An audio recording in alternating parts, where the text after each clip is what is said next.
에레미야애가 3장입니다. 3장 1절부터 18절까지입니다.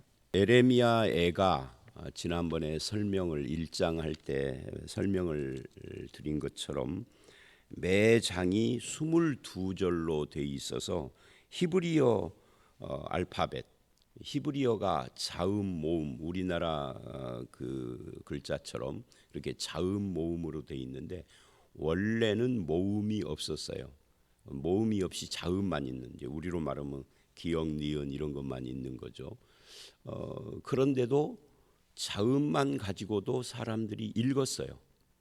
그러다가 세월이 참 오래 지나니까 자음만 가지고 읽으니까 좀 불편하기도 하고 문제가 생기고 그러지 않겠습니까? 기역을 써놓고 어떻게 읽을 거예요? 그로 읽을 거예요, 가로 읽을 거예요, 고로 읽을 거예요. 근데 히브리 사람들은 그게 다 됐어요. 그러다가 후대에 와가지고 이건 모음이 필요하다 해서 모음은 후대에 만들어진 겁니다. 그래서 점 같은 거 또는 무슨 직선, 위에 직선, 아래 직선, 점을 아래다가 3개 찍느냐 5개 찍느냐 뭐 이런 식으로 만들었어요. 위에다가 점을 하나 찍으면 오가 되고 뭐 이렇게 가운데가 찍으면은 어가 되고 이렇게 이제 만들었습니다. 그래서 히브리어는 원래 자음밖에 없었는데 그 자음의, 그러니까 이걸 이제 우리가 편리하게 알파벳이라고 부른다면 알파벳 순서대로 첫 글자를 해서 22절, 22개의 자음이니까 22개의 절로 돼 있어요. 그래서 매 장이 22절, 22절. 근데 3장은 22절이 아니라 쭉 보시면 66절로 돼 있습니다. 그리고 이제 4장, 5장은 다시 22절로 돌아가 있죠. 그러니까 1, 2절하고 2장하고 4장, 5장은 22절인데 3장만 66절이라고요. 왜 66절이겠어요? 왜라는 말이 좀 이상하긴 한데 왜는 그렇고요. 66절이면 22 자음 위배가 된 거잖아요. 그래서 어떻게 돼 있느냐면 이게 한글로는 그것이 이제 우리가 모르지만 히브리어로는 이 3장은 세 절이 하나의 묶음입니다. 그래서 1절에 알파벳 A, 그 다음에 4절에 알파벳 B 이런 식으로 4, 5, 6 묶고 7절에 알파벳 C 해서 세 절씩 묶어서 22개의 알파벳으로 되어 있다. 혹시 이게 뭐 중요한 건 아닌데 목사님이 전에 22절씩 알파벳 자음으로 되어 있다고 그랬는데 왜 이러지? 라고 할까봐 설명을 드리는 거예요. 세 절씩 묶어져 있는 것이다. 그건 이제 알파벳이고요. 내용적으로 보면 이 에레미야애가 3장이 1절서부터 18절이 첫 번째 문단을 형성을 해요. 3개씩 묶으니까 3, 6, 18 알파벳 6글자 앞글자로 돼 있겠죠. 그리고 이 부분은 주제가 고난당하는 에레미야입니다. 여기에 나오는 나라고 하는 것은 에레미야 개인을 가리키는 건데, 그런데 이게 에레미야를 가리키지만 사실은 에레미야를 통하여서 이스라엘 백성 전체를 이 나라고 표현을 했다, 이렇게 말을 할 수가 있겠죠. 왜냐하면 에레미야는 이스라엘 사람들 자기들이 얼마나 큰 죄 가운데 하나님의 심판을 받는지를 모르고 있지만 아무리 말을 해도 안 듣는 거죠. 모르는 게 아니라 가르쳐줘도 안 받아들이는 거예요. 우리가요 가끔 가다가 목회를 해보면 어떤 사람들이 어려운데요 이렇게 말하는 사람들이 있어요. 어려운데요. 근데 내가 말한 내용이 어려운 건 아니거든요. 근데 어려운데요 이 말은 뭐냐면 말이 어렵거나 내용이 어렵다가 아니라 받아들이기가 어려운데요 라는 말을 어렵다고 하는 거거든요. 그러니까 이스라엘도 똑같아요. 모르는 게 아니라 에레미야가 계속 평생을 외쳤는데 받아들일 수가 없었던 거죠. 그래서 에레미야는 이스라엘의 그 죄의 짐을 자기가 짊어진 사람이다 할 수 있어요. 그래서 나라고 하는 것은 에레미야지만 사실은 이스라엘, 정확히 말하면 이제 이스라엘, 북왕국 이스라엘은 망했으니까 남왕국 유다죠. 근데 유다도 뭐 넓게 이스라엘이니까. 그래서 이스라엘의 죄짐을 지고 있는 나의 어떤 그 고난, 슬픈 현실을 말하는 것이 1절로 18절이고, 두 번째 세 개의 문단씩 해가지고 두 번째 문단이 19절로 36절. 여기는 이제 그 하나님의 진노가 1절로 18절이라면 여기는 이제 그 성실하신 하나님, 이제 반전인 거죠. 성실하신 하나님에 대한 이야기를 하고, 37절 이하를 보면 거기에 모든 것의 구원자이신 하나님, 뭐 이런 이야기들이 쭉 나오고 상황도 나오고, 그리고는 기도 응답과 확신으로 이게 반전을 이루는 그런 내용을 가지고 있어요. 그래서 오늘이 이제 1절로 18절, 여기에 특징이 있죠. 이 3장의 특징, 특히 1절로 18절에서의 특징은 나라는 말이 계속 나온다는 거죠. 그래서 나라는 말이 매 구절 이야기가 나오면서 뭐라 그럴까요? 나의 뭐 나로다, 나를 뭐 이런 말씀들이 쭉 이야기를 하면서 이게 이제 하나님에 대한 일종의 원망 같은 그런 형식으로 되어져 있어요. 고난 당하니까 그렇게 되어 있는 거죠. 그리고 이제 1절을 보면 이런 말을 합니다. 여호와의 분노의 매로 말미암아 고난 당하는 자는 나로다. 이 나는 이제 설명을 했고요. 그런데 여기서 이제 이런 질문을 해봐야 돼요. 여호와의 분노의 매로 고난당, 매 맞았다 그런 말이잖아요. 근데 실제로 매를 맞은 것은 에레미야가 아니에요. 에레미야는 하나님께 매를 맞은 적이 없어요. 그런데 내가 매를 맞았다 하는 것은 아까 제가 여기서 말하는 나가 에레미야인데, 사실은 에레미야로 표현된 이스라엘의 죄짐을 짊어진 것처럼 자기로 표현을 했지만 실제로는 이스라엘인 거죠. 그래서 매 맞은 것은 누굴까요? 에레미야 개인이 매 맞은 게 아니라 이스라엘이 매 맞은 것을 내가 매 맞았다 이렇게 표현을 그렇게 하는 겁니다. 이렇게 함으로써 이스라엘과 자신을 어떻게 한 거예요? 동일시한 거죠. 그래서 너 이제 이런 거고 똑같아요. 너 때문에 내가 못 살겠다 하고 부모가 자식한테, 그 말썽 피우는 자식한테 그러면서 막 자기 이렇게 가슴을 막 이렇게 치는 그런 거고 비슷한 거죠. 내가 죽고 말지 뭐 이런 표현을 한다든지. 그러니까 에레미야도 똑같은 그런 입장에서 에레미야는 이스라엘의 고난을 나의 고난이다라고 받아들인 거예요. 근데 이것이 에레미야와 이스라엘 관계에서 끝날까요? 성경에? 그렇지 않죠. 성경 전체적인 이야기를 보면 성경은 창세기서부터 이렇게 흘러가요. 제가 이것도 자주 이야기를 새벽기도 때 하는 건데, 성경은 평면적인 것이 아니라 입체적인 것이고 역사적인 것이다. 그래서 우리가 성경을 평면적으로, 즉 평면적이라는 것은 뭐냐면 역사를 빼버리고 창세기나 말라기나 계시록이나 마태복음을 그냥 같은 말씀으로 보면은 안 된다. 그렇게 보는 분들이 있어요. 특히 이제 이단들, 신천지 같은 경우에는 이게 역사 속에서 성취되고 완성되고 이걸 빼버리고 그냥 창세기의 아는 계시록의 아고 마태복음의 어는 말라기의 어다는 식으로 단어를 그냥 평면적으로 서로 이꼴 시켜버리는, 그래서 이단인 거예요.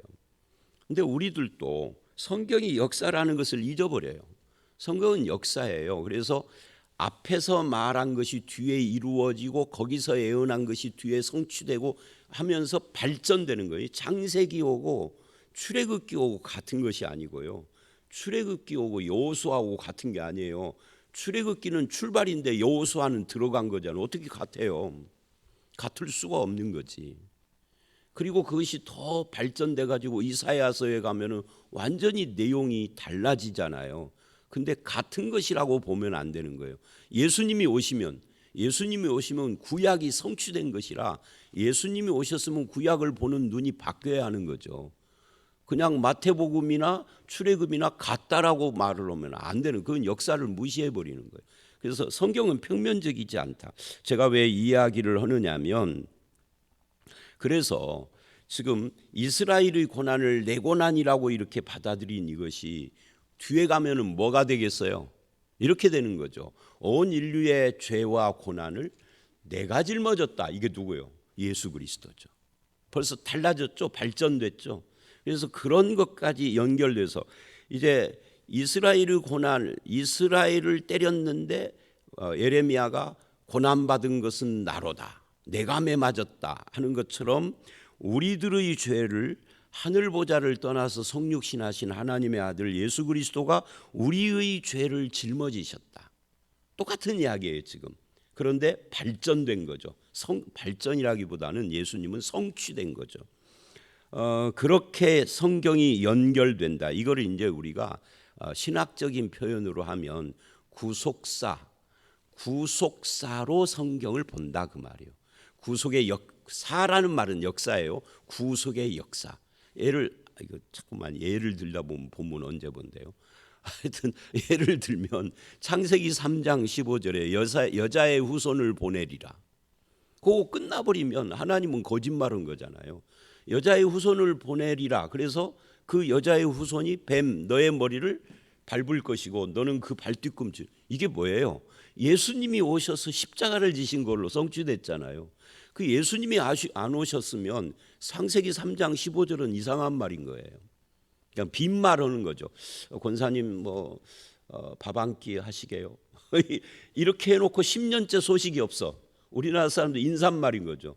창세기 3장 15절이 그렇게 돼버리는 거예요. 그런데 예수님이 오심으로 이게 빈말로 밥 먹자는 것이 아니라 실제 밥 먹은 것이 된 거죠.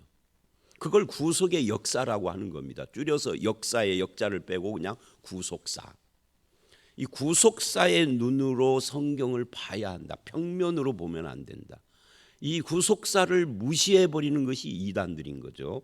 자, 그래서 우리의 심판을 대신 지시고 십자가에서 엘리 라마 사박다니 했던 예수님하고 유사하다. 그러면 거기서 예수님에게서 끝날까요? 예수님에게서 끝나는 것이 아니라, 그렇다면 그것은 이제 우리에게 또 적용이 되는 겁니다. 역사는 예수님에게서 성취되지만 적용은 나에게. 그래서 우리에게 어떻게 적용이 될까요?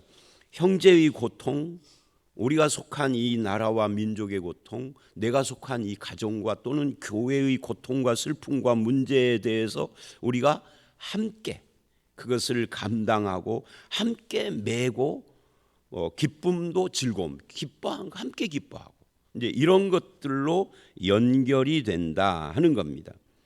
이것은 교회와 가정과 형제뿐만 아니라 이 세상의 죄와 타락과 고난을 바라보면서도 우리가 하나님의 진리로 죄를 지적하고 회개를 촉구하고 하나님의 심판을 경고하고 하는 모든 것이 사실은 너희들 그 쌤통이다 하는 그런 어떤 이상한 그런 마음으로서가 아니라 안타까움으로, 냉소적인 자세가 아니라 정말 사랑하는 마음, 사랑하기 때문이다 이렇게 돼야 되는 거죠.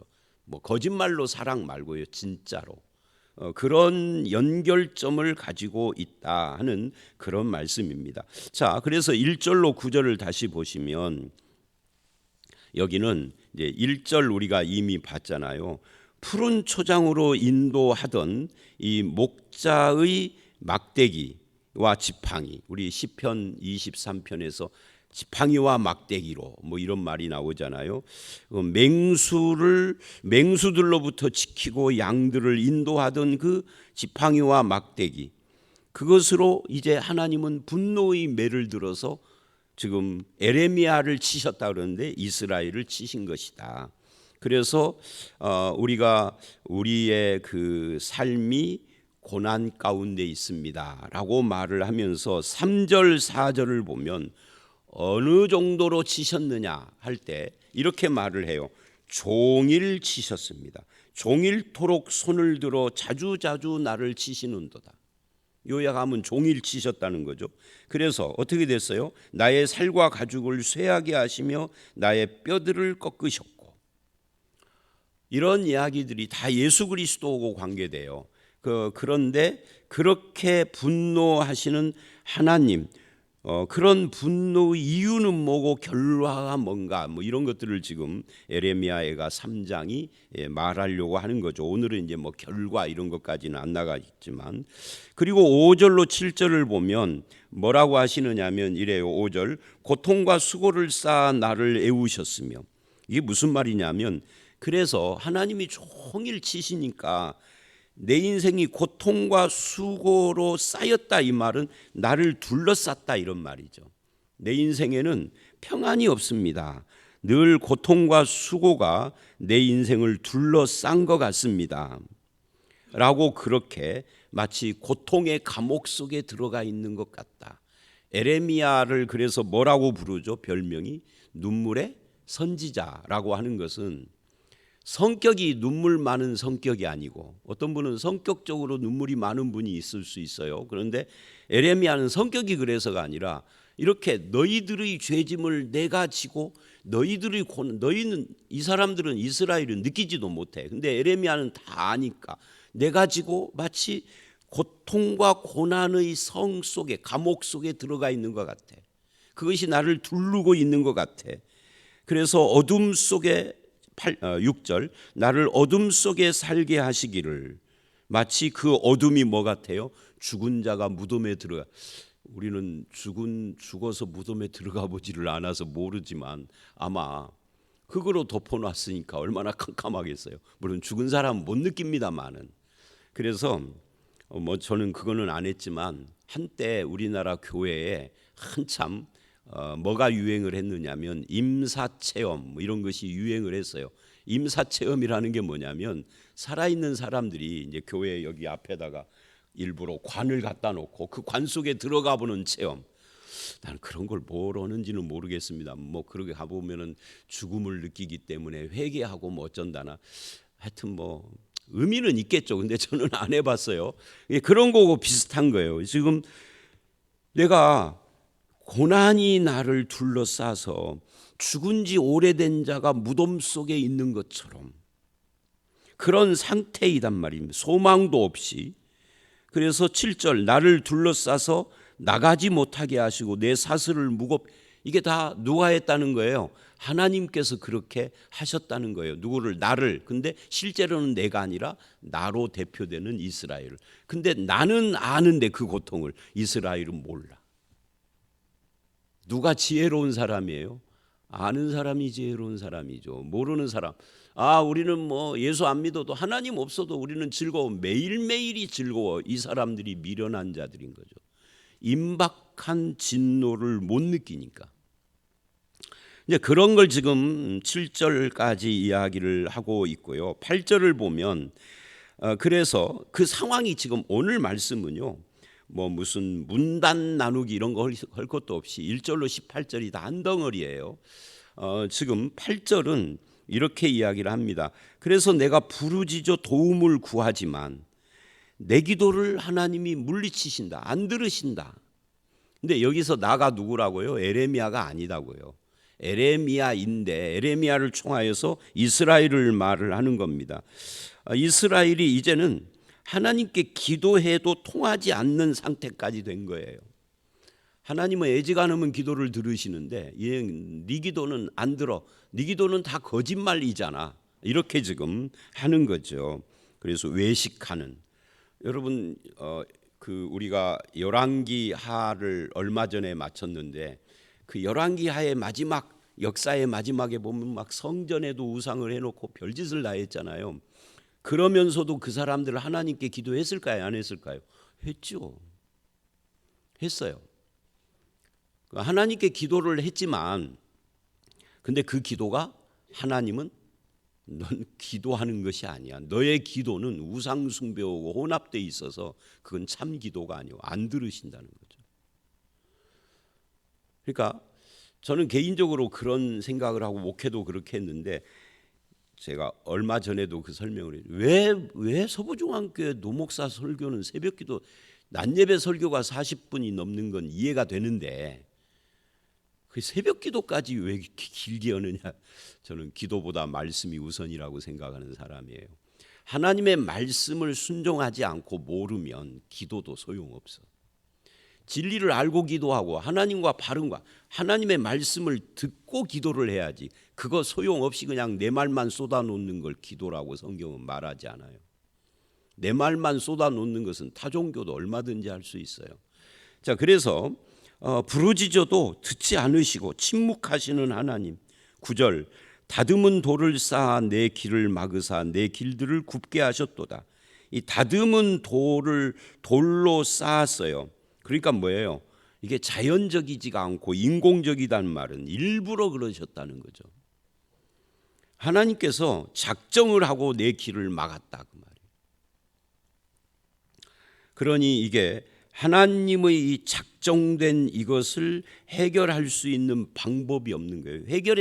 해결 방법이 있다면 딱 하나, 진심으로 회개하는 거죠. 그래서 우리가 에레미야, 에가나, 에레미야나 열왕기를 보면, 열왕기는 게 역사, 사실, 내용을 다룬 거고요. 에레미야 같은 데를 보면은 기도하라가 아니라 회개하라예요. 제가 전에도 그 말씀 한번 했었죠. 얼마 전에 어떤 분이 저에게 상담을 요청을 했는데 교회를 떠나서 방황하고 있더라고요. 내가 교회를 떠났습니다. 그러다가 저에 대한 이야기를 듣고 이제 저에게 연락을 한 거예요. 자기는 교회를 그러니까 소위 말하는 가나안 신자가 되는 거죠. 예수는 믿는데 안 나가, 교회는 안 나가. 이게 가나안이에요. 그러면서 교회를 떠난 이유를, 기가 막힌 이유를 말을 하더라고요. 목사가 회개만 하라고 그러지 회개 기도 방법을 안 가르쳤대. 들으셨죠? 얼마 전에. 그래서 제가 그 이야기를 듣고 답변을 했어요. 집사님, 남자분인데요. 회개는 기도가 아닙니다. 그랬더니 깜짝 놀래요. 회개가 기도가 아니라고요? 성경을 다시 보십시오. 회개 기도하라고 했습니까? 회개하라고 했습니까? 한참.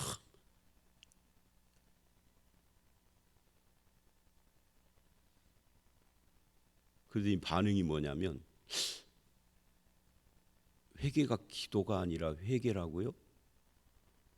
한참 이제 제가 회개는 삶을 돌이키는 거고 이제 우리 성경 공부 우리 교회 할 때 하는 것처럼 전향하는 것이고 기도는 그 한 방법이지 전체 이야기가 아닙니다. 기도할 수도 있고 안 할 수도 있고 제가 그 이야기 했잖아요. 회개하면은 눈물 흘리나요? 안 흘리나요? 회개하면 눈물 흘린다. 우리는 딱 그렇게 고정관념을 가지고 있는데 눈물 콧물 쏟고 왜냐하면 부흥사들이 옛날에 교회 와가지고 회개 이야기를 할 때는 항상 눈물 콧물 쏟는 이야기를 많이 하고 그러니까 사람들이 회개는 눈물을 흘리는 것이다 그래요. 그런데요, 사랑이 눈물의 씨앗이 아닌 것처럼 회개도 마찬가지예요. 대체로는 눈물을 흘리지만 반드시 눈물을 흘리는 것은 아니에요. 필수가 아니다 그 말이에요. 예를 들어볼까요? 삭개오가 울었나요? 웃었나요? 삭개오는 기뻐 뛰었어요. 운 것이 아니라. 그래도 회개한 거예요. 삭개오는 기도했나요? 안 했나요? 회개 기도. 기도했다는 기록이 없어요. 그냥 예수님께서 삭개오야 내려와라 그러니까 펄쩍 뛰어 내려와서 껑충껑충 자기 집으로 주님 모시고 잔치를 벌리고 눈물은커녕 잔치했죠. 기뻐했죠. 기도를 했나요? 돈을 내놨죠. 자기가 그동안에 수탈한 돈 재산 2분의 1. 그것처럼 확실한 회개가 어디 있어요. 근데 우리는 눈물 흘리고 기도하고 삶은 안 바뀌어. 그러면 그건 회개가 아니죠. 회개는 기도가 아닙니다. 돌아서는 겁니다. 가던 길을 돌아서는 거예요. 전향이라고요. 자, 그래서 다시 여기 와 보면 그렇게 하나님께서 작정을 하고 내 길을 막은 이유가 뭐예요? 이 문제를 해결하는 것은 기도가 아니라 회개하는 겁니다. 회개를 해야 하는데 이스라엘은 회개하지 않고 결국 멸망을 했죠. 그래서 10절로 13절을 보면 그는 내게 대하여 엎드려 기다리는 곰과 은밀한 곳에 있는 사자 같으사. 말하자면 이 목자가 맹수에게서 건지는 이 목자 같은 하나님이셨는데 근데 이 본문에서는 하나님이 맹수에게서 나를 건지는 목자 같으신 분이 아니라 그 맹수 같은 분이 되신 거예요. 11절 나의 길들로 치우치게 하시며 내 몸을 찢으시며 나를 적막하게 하셨도다. 나를 지키시는 분이 아니라 하나님이 나를 찢으시고 그 적막하게 만드는 심판자가 됐다 그 말이죠. 활을 당겨 나를 화살의 관역으로 삼으심이며, 이 활은 맹수들을 저격을 해서 나를 지키시는 것인데 그 화살의 관역이 내가 되어버렸으니 화살통의 화살들로 내 허리를 맞추셨도다. 허리를 맞췄다. 우리가 창자가 끊어지는 것 같은 슬픔과 고통할 때 그 허리하고 비슷한 거죠. 나는 내 모든 백성에게 조롱거리 곧 종일토록 그들의 노랫거리가 되었도다. 그러니까 하나님은 침묵하시고 백성들은 나를 조롱하고, 이런 상황을 이렇게 묘사를 한 거죠. 나를 쓴 것들로 배불리시고 쑥으로 쓴 것들, 쓰디 쓴 것들로 배불리시고, 쑥도 쓴 거잖아요. 취하게. 그러니까 인생이 쓰디 쓰다, 인생의 기쁨을 상실했다는 이야기를 하는 겁니다.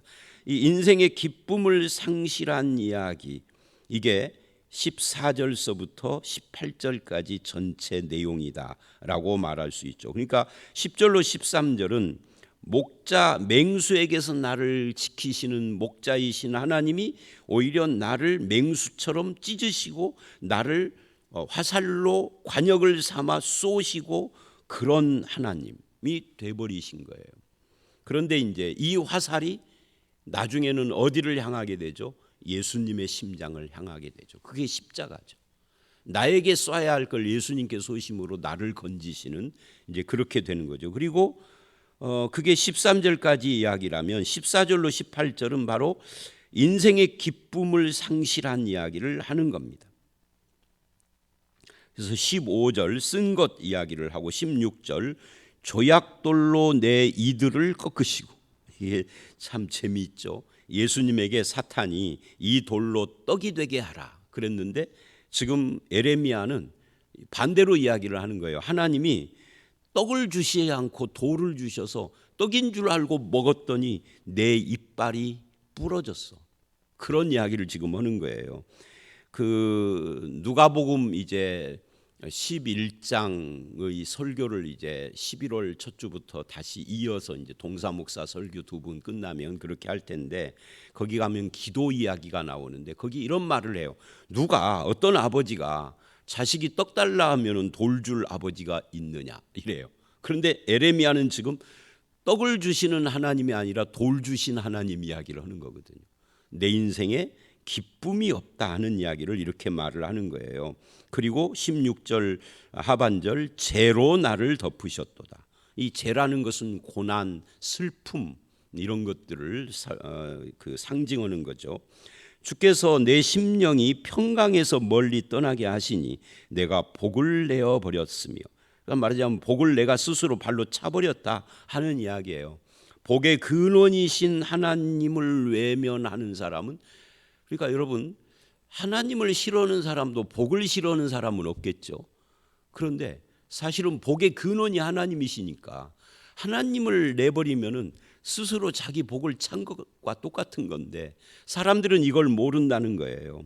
그래서 에레미야가 지금 이스라엘이 그렇게 됐다라는 것을 자기로 표현을 하는 거죠.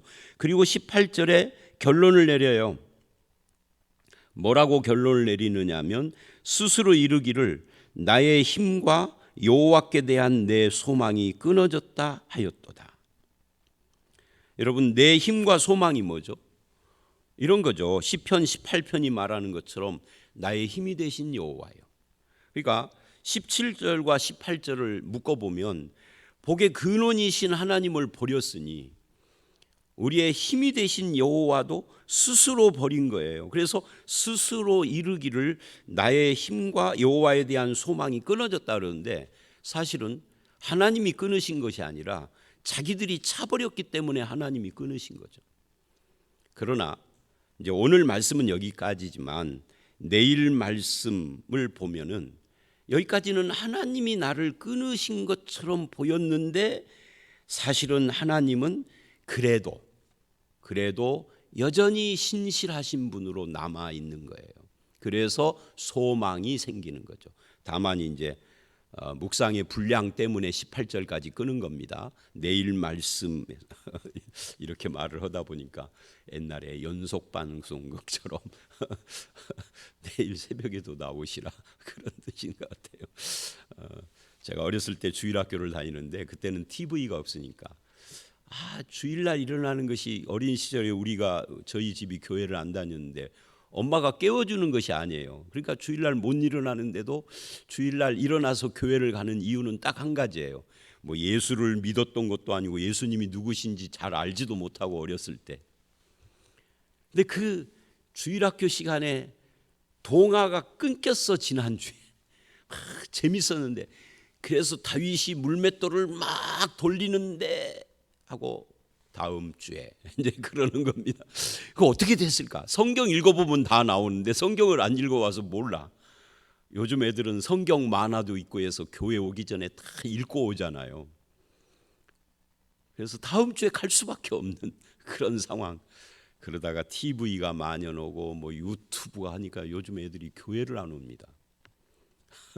교회보다 세상이 더 재밌어요. 별말을 다 했네요.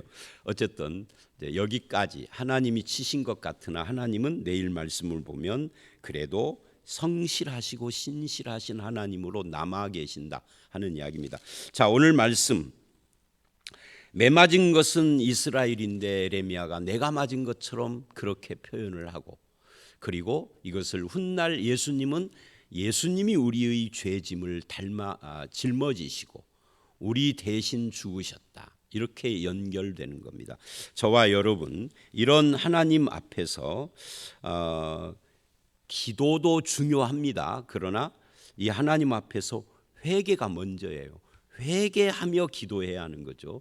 회개하고 하나님이 예비하신 원래의 목자의 자리로 나를 푸른 초장으로 인도하시는 그 목자의 자리에 여전히 계시는 그 하나님과 늘 동행하는 저와 여러분들이 다 되시기를 주의 이름으로 축원합니다. 함께 기도하겠습니다. 하나님 아버지, 그렇습니다. 에레미야가 이스라엘의 죄짐을 자기가 지고 마치 자기가 하나님께 매맞는 것 같은 그런 고통을 호소하며 그렇게 이스라엘과 하나가 되어서 고백을 하고 있는 것처럼 하나님께서는 우리의 죄짐을 자기 아들 예수 그리스도에게 짊어지게 하시고 십자가에서 하나님 나를 어찌하여 버리셨나이까라고 고백을 하며 다 이루었다라고 우리 죄를 다 짊어지시고 해결하시며 누구든지 회개하는 자, 예수를 믿는 자 구원을 얻게 하시니 감사합니다. 이제는 예수 안에서